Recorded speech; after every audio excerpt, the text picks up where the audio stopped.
Posko. Rebecca. Wir machen wieder ein Übungsvideo. Yippie. Diesmal rechnen wir die 3 binomischen Formeln rückwärts. Hier sind die Aufgaben. Ihr drückt Pause und rechnet erstmal alleine. Genau. Los geht's. Erste Aufgabe. Ja, da würde ich sagen, das ist die erste binomische Formel. Weil 3 Teilterme und ein Pluszeichen vorne steht. Das heißt, ich schreibe schon mal meine Klammer hin und das Pluszeichen in die Mitte. Das ist eine gute Idee. Und an die Klammer muss ein hoch 2 dran. Hoch 2. Ja. So.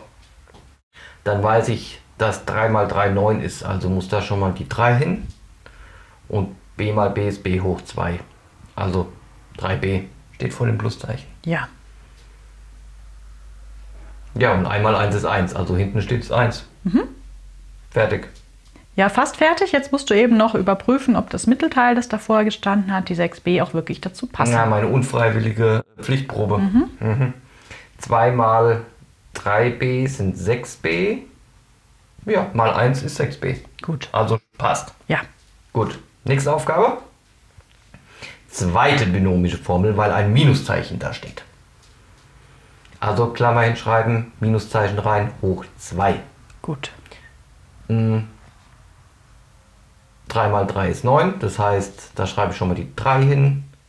3a, weil a mal a ist a hoch 2. Und hinten die 4 kriege ich durch 2 mal 2. Ja. Also 3a minus 2. Probe. 2 mal 3a sind 6a. Mal 2 sind 12a. Passt Stimmt. also. Ja. Gut. Dritte Aufgabe. Das ist die dritte binomische Formel. Ja. Sind nur 2 Teilterme da Ja. und ein Minus steht in der Mitte. So, dann brauche ich schon mal 2 Klammern. Ja. Eine mit Minuszeichen, eine mit Pluszeichen. Genau. Oder umgekehrt, ist egal. Gut. So, die 16x hoch 2 kriege ich, indem ich 4x mal 4x rechne. Gut. Die schreibe ich hin.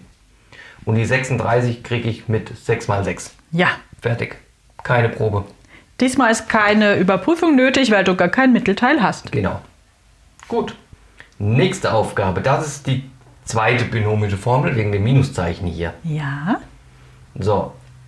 A mal a ist a hoch 2. Das heißt, auf die linke Seite schreibe ich das a. Und auf die rechte Seite schreibe ich die 7, weil 7 mal 7 49 ist. Probe. 2 mal a sind 2a, mal 7 sind 14a. Stimmt? Super. Gut. Keine Falle bis jetzt. So, jetzt aber. Oh, jetzt kommen hohe Zahlen. Das ist die erste binomische Formel.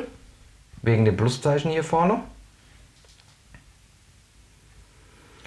Puh.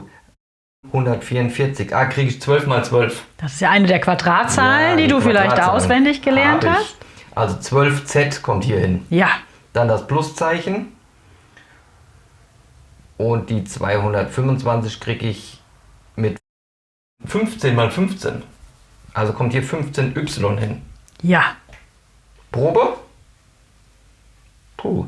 2 mal, die kann ich ja vertauschen, die 2. Ich rechne erstmal 2 mal 15y sind 30y. Und 30y mal 12z sind dann 360yz. Ja. Also stimmt auch. Gut. Puh. So, letzte Aufgabe. Kommazahl. Ui. 0,81. Das ist die dritte binomische Formel. Ja. Das heißt, ich schreibe 2 Klammern hin mit Minus- und Pluszeichen. Ja gut, 81 weiß ich, dass 9 mal 9 81 sind. Ja. Und jetzt hast du ja bei der Kommazahl 2 Nachkommastellen. Das heißt, diese 9, die du vorher da hattest, musst du jeweils eine Nachkommastelle haben. Also 0,9. Genau. Okay, und x hoch 2 ist x mal x. Also 0,9 minus x. Und in die andere Klammer kommt 0,9 plus x. Ganz genau. Ja. Fertig. Gut. Habt ihr das auch so gut gemacht wie ich? Du wirst langsam richtig gut, Posko. Ja. Wird Zeit, dass wir mal wieder ein anderes Thema besprechen. Dann werde ich langsam arrogant. Naja, selbstbewusst. Nennen wir es Ja, genau. so. Selbstbewusst. So, bis zum nächsten Mal. Tschüss.